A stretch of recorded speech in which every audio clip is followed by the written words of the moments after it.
উনি বলেন উনি নাকি স্বজন হারানোর বেদনা বুঝেন। উনি কারো স্বজন হারানোর বেদনা বুঝেন না। উনি শুধুমাত্র নিজের স্বজন হারানোর বেদনা বুঝেন। এত কিছুর পর তাদের রক্ত পিপাসা মিটে নাই। তারা আমাদের সন্তানদের হত্যা করেছে, শত শত সন্তানকে। এই শত শত সন্তানকে হত্যা করে, হাজার হাজার মানুষকে আহত করে, শিশুদের হত্যা করে, আমাদের ছাত্রদের বুকে গুলি চালিয়ে এখন বলে এখন আবার আন্দোলন কিসের? বাংলাদেশ স্বাধীন করেছে মুক্তিযোদ্ধারা। উনি মনে করেন শুধু উনার বাবা স্বাধীন করেছে। উনি মনে করেন বাংলাদেশের মালিক উনি।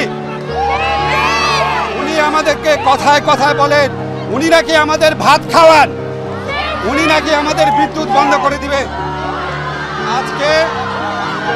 আজকে আমি এখানে এসেছি আমাদের তরুণ প্রজন্ম, আমাদের জেনারেশন জি, তোমাদের প্রতি আমার শ্রদ্ধা জানানোর জন্য, তোমাদের প্রতি এই জাতির কৃতজ্ঞতা জানানোর জন্য।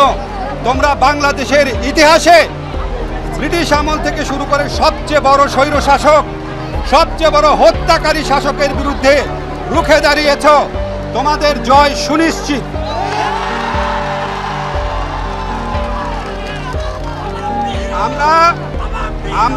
আমরা প্রথমে আমাদের শত শত ছাত্র হত্যার বিচার চেয়েছিলাম। আমরা আর কিছু চাই নাই। আমাদের সমন্বয়করা ছাত্র হত্যার বিচার চেয়েছিল, আর কিছু চাই নাই। এই বিচার করা হয় নাই, এই বিচার করা হবে না, কারণ খুনি নিজের বিচার নিজে করে না।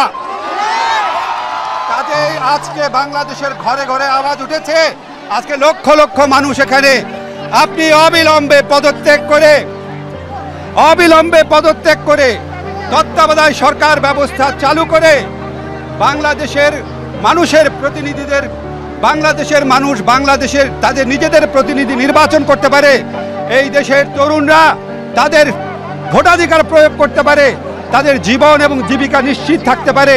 এই জন্য তারা প্রচলিত পদ্ধতিতে তারা তাদের প্রতিনিধি নির্বাচিত করে সত্যিকারের নির্বাচন করে তারা এই দেশ পরিচালনায় অংশ নিবে। এবং আমি এটাও বলতে চাই, আজকে ভবিষ্যতের যে পার্লামেন্ট হবে সেখানে বাধ্যতামূলকভাবে তরুণ সমাজের অন্তত 50% প্রতিনিধিত্ব থাকতে হবে। আজকে আমরা হত্যার বিচার চাই, তার আগে চাই যে এই খুনি সরকার এই বিচারকে বাধাগ্রস্ত করছে তাদেরকে অবশ্যই পদত্যাগ করতে হবে। আমি আজকে মনে করি, আমি আসার পর তোমরা কেউ কেউ হিরো বলেছ, লজ্জায় মরে গেছি আমি। হিরো হচ্ছে আমাদের 6 সমন্বয়ক, হিরো হচ্ছে আমাদের সারা বাংলাদেশের সমন্বয়ক, হিরো হচ্ছে জেনারেশন জি। তোমরা প্রত্যেকে হিরো। আমরা তোমাদের থেকে সাহস পেয়েছি, আমরা তোমাদের পাশে থাকব।